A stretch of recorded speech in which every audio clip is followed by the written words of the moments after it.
स्वर्ग में जाने के लिए, परंतु जीव जंतु क्या पुरुषार्थ करते हैं जो स्वर्ग में जाते हैं? कौन? जीव जंतु क्या पुरुषार्थ करते हैं जो स्वर्ग में जाते हैं? जीव जंतु मनुष्य पुरुषार्थ करते हैं स्वर्ग में जाने के लिए। जीव जंतु क्या पुरुषार्थ करते हैं? जीव जंतु। पुरुष माने क्या? पुर माने पूरी, शरीर रूपी पूरी।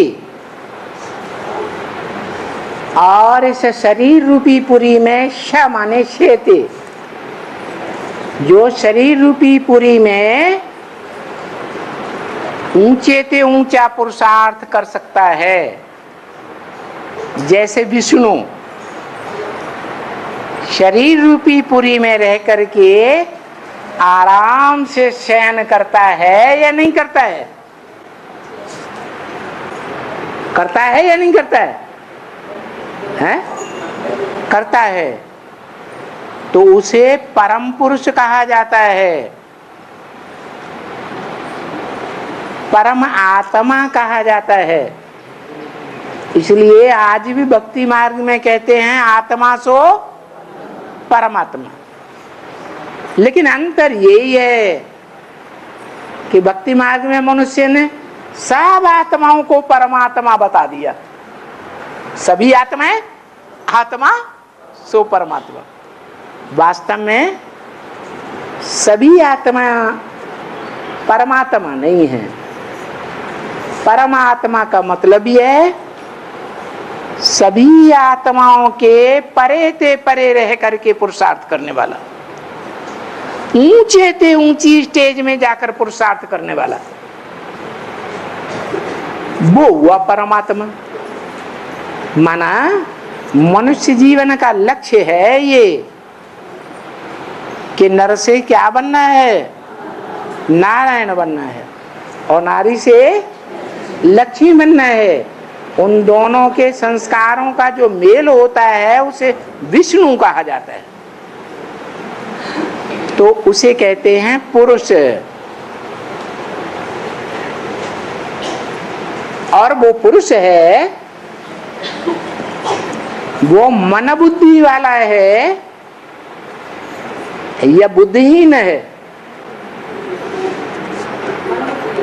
मन बुद्धि वाला है। और जो कीट पशु पक्षी पतंगे हैं उनमें मन बुद्धि होती है, निर्णय शक्ति होती है, संकल्प विकल्प करते हैं? करते हैं? नहीं करते। तो जो भगवान के सुनाए हुए ज्ञान का मनन चिंतन मंथन ही नहीं कर सकते, वो फिर फैसला कैसे करेंगे कि ये भगवान का ज्ञान है या शैतान का ज्ञान है? तो जो परख नहीं सकते, जो मन से संकल्प नहीं कर सकते, मन बुद्धि जिनमें होती ही नहीं है, जानवरों में पशु पक्षियों में, इसीलिए उनको जानवर कहा जाता है, मनुष्य नहीं कहा जाता। वो पुरुषार्थ करेंगे हैं? नहीं कर सकते। हाँ, इतना जरूर है। एक मिसाल देते हैं कि जंगल में पशु पक्षी रहते हैं, जहां मनुष्य मोस्टली नहीं रहते हैं। जंगल में जो पशु पक्षी रहते हैं वो ज्यादा बीमार पड़ते हैं, या शहर गांव में जो पशु पक्षी रहते हैं वो ज्यादा बीमार पड़ते हैं? शहर या गांव में रहने वाले ज्यादा बीमार पड़ते हैं। क्यों? क्या कारण हुआ? अरे कोई कारण हुआ या नहीं है? हाँ, मनुष्य विकारी है, तो मनुष्यों के वाइब्रेशन में रहने वाले जो भी पशु पक्षी हैं, प्राणी हैं, वो सबको संग का रंग लग जाता है, वायुमंडल का। वो पशु पक्षी प्राणी उस वायुमंडल से प्रभावित हो जाते हैं। जैसे शास्त्रों में गायन है कि ऋषियों मुनियों के आश्रम में शेर और बकरी इकट्ठे जल पीते थे। उनका बैर भाव कहां चला जाता है? और ऋषि मुनियों के वाइब्रेशन के साथ उनका वाइब्रेशन प्रभावित हो जाता है। इसलिए कह सकते हैं कि मनुष्य जो मननात् मनुष्य कहा जाता है, मनन चिंतनशील प्राणी है, बुद्धिवादी प्राणी है, वो मन बुद्धि के आधार पर आत्मा के उद्धार का पुरुषार्थ कर सकता है। जानवर पुरुषार्थ नहीं कर सकते। तो भगवान जब आता है तो जानवरों को, पशु पक्षियों को पढ़ाएगा या मनुष्यों को पढ़ाएगा? है मनुष्यों को पढ़ाएगा, क्योंकि वो बुद्धि प्रधान है। जानवरों को तो नहीं पढ़ाता।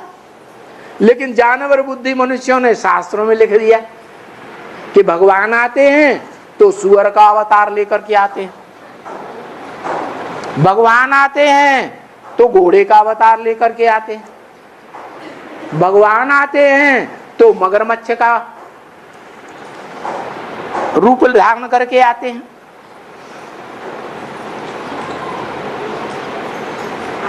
अब क्या बात सच्ची है? भगवान मनुष्यों के बीच में आकर पढ़ाई पढ़ाता है या जानवरों के बीच में पढ़ाई पढ़ाता है? मनुष्यों के बीच में पढ़ाता है। मनुष्य ही ज्ञान लेकर के सुधर सकते हैं। जानवरों को कितना भी ज्ञान दियो, वो ज्ञान से सुधरने वाले नहीं हैं। जैसे 5 जड़ तत्वों की प्रकृति, पृथ्वी जलवायु अग्नि आकाश का संघात पृथ्वी कही, वो प्रकृति कही जाती है। प्रकृति माना जगदम्बा। बाबा ने बोला ना, माया ने किससे हाथ मिला लिया है? प्रकृति से हाथ मिला लिया। प्र माने प्रकृष्ट, कृति माने रचना। जो भगवान की प्रकृष्ट रचना है, सबसे पावरफुल रचना है। इतनी पावरफुल है कि प्रकृति जब विकराल रूप धारण करती है, पृथ्वी जल वायु अग्नि आकाश के द्वारा, तो सारी सृष्टि पर प्रलय मच जाती है। सारी पृथ्वी जलमग्न हो जाती है। भयंकर भयंकर भूकंप आते हैं। सारी बड़ी छोटी बिल्डिंगें धराशायी हो जाती हैं। एक भी मनुष्य मात्र, एक भी प्राणी मात्र इस सृष्टि पर जीवित नहीं बचता। सबको अपना अपना शरीर छोड़ करके आत्मलोक में जाना पड़ता है। माया से भी ज्यादा पावरफुल कौन है? प्रकृति। इसलिए माया भी जब तंग आ जाती है हम बच्चों से, जो भगवान की पढ़ाई पढ़ते हैं, भगवान से योग लगाते हैं, तो जो माया बेटी है भगवान की, वो भी तंग हुआ जाती है। हम बच्चों के ऊपर विजय नहीं प्राप्त करते। इसलिए माया को प्रकृति से हाथ मिलाना पड़ता है। प्रकृति माने जगदम्बा। जगदम्बा को तुम बच्चों के मुकाबले जड़त्वमयी बुद्धि कहेंगे या चैतन्य बुद्धि कहेंगे? है जड़ तुम्हें क्यों? सारे जगत की अम्बा है, फिर उसको जड़ तुम्हें कैसे कह दिया है? हाँ, जड़ तुम्हें है, बुद्धि नहीं है तभी तो जड़ तुम्हें है। तो कैसे कहेंगे कि वो बुद्धिमान नहीं है? हाँ, बाबा ने कहा कि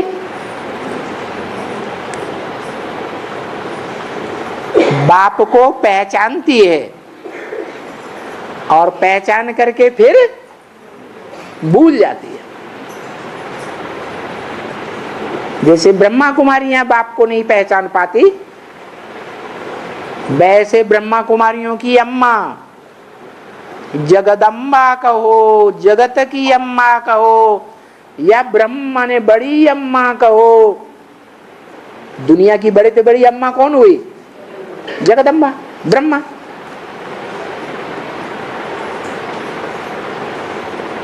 वो ज्ञान चंद्रमा ब्रह्मा जगदम्बा का जो तामसी रूप महाकाली है, उसमें चंद्रमा के रूप में दिखाते हैं कि नहीं?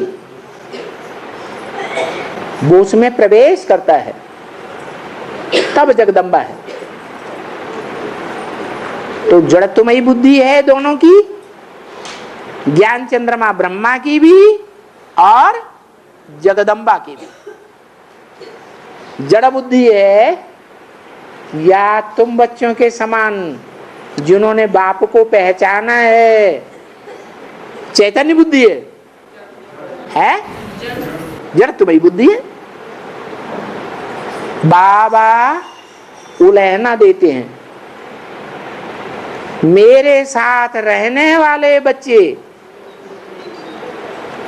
और जगदम्बा तो कैसी बच्ची है? तुम बच्चों में सबसे जास्ती लंबे समय तक बाप के साथ कौन रहा? जगदम्बा रही। ज्यादा संग का रंग किसने लिया? तुम बच्चों में सबसे जास्ती संग का रंग जगदम्बा लेती है। जो जगदम्बा संग का रंग भगवान का लेकर के इतनी पावरफुल बन जाती है कि जब तामसी रूप धारण करती है तो सारी दुनिया के जितने भी असुर हैं, सारी दुनिया में असुर है या कोई देवता भी है? सारे ही असुर हैं। दुख देने वालों को असुर कहा जाता है। सबको खलास कर देती है, सबकी बुद्धि मोड़ लेती है, सारी दुनिया पर राज्य करती है। सिख लोगों में गायन है, राज करेगा खालसा। क्या इस सारी दुनिया पर कौन राज्य करेगा? खालसा राज्य करेगा। तो देखो इतनी पावरफुल मेरे साथ रहने वाले बच्चे, वो भी मेरे को भूल जाते हैं। तो जब भूलते हैं तो बुद्धि ने फैसला किया, बुद्धि फैसला कर पाती है या नहीं कर पाती है? बुद्धि फैसला नहीं कर पाती। माने बुद्धि इतनी तीक्ष्ण नहीं है तुम बच्चों के समान, जो बाप को पहचान सकें और बाप के साथ अंतिम समय तक, लक्ष्य की प्राप्ति होने तक। नारी का लक्ष्य क्या है? नारी से लक्ष्मी बनना। वो बन ही नहीं पाती। जगदम्बा इतनी पावरफुल आत्मा जिसका नाम देते हैं प्रकृति। कैसी कृति भगवान की? कैसी रचना? प्रकाश रचना। और वो भगवान को न पहचान पाने के कारण नारी से लक्ष्मी पद नहीं प्राप्त कर सकती। तो बुद्धिमानी का काम हुआ या बुद्धू बने का काम हुआ है? बुद्धू बने का काम हो गया।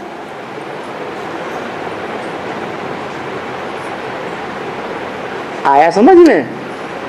ये बुद्धि का खेल है। पशु पक्षी और जानवरों में बुद्धि नहीं होती है, इसलिए उनको पुरुष नहीं कहेंगे।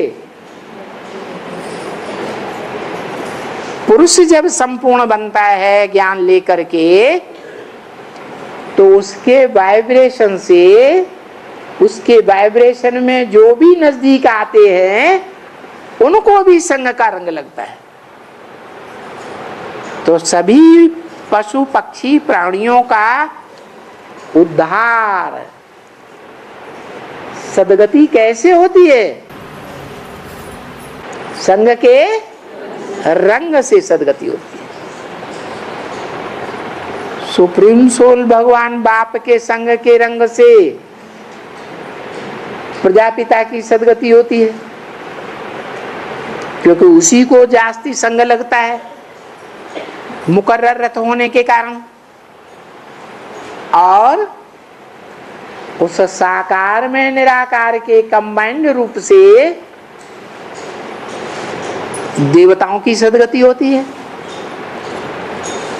उसके बाद मनुष्य मात्र की सदगति होती है, फिर जो गंदे वाइब्रेशन चलाने वाले हैं, भगवान का ज्ञान पूरा नहीं समझ पाते हैं, भगवान के चलाए हुए अनुसार अपनी इंद्रियों को, अपनी वाचा को, अपने वाइब्रेशन को नहीं बना पाते, उनका विनाश हो जाता है। असुर संहारणी के द्वारा। और श्रेष्ठ आत्माएं बचती है। उन श्रेष्ठ आत्माओं के वाइब्रेशन से 5 तत्वों का उद्धार होता है। पहले अपने शरीर के 5 तत्वों का उद्धार होगा या बाहर के 5 तत्वों का उद्धार होगा? पहले अपने शरीर के 5 तत्वों का उद्धार होता है, कंचन काया बनती है। बाद में उन शरीरधारियों के संग के रंग से जितना भी इस पृथ्वी पर वायुमंडल होता है, प्राणी होते हैं, उन सब की सदगति होती है। वो ज्ञान से सुधरने वाले नहीं है। काहे से सुधरेंगे? संग के रंग से सुधर जाते हैं। और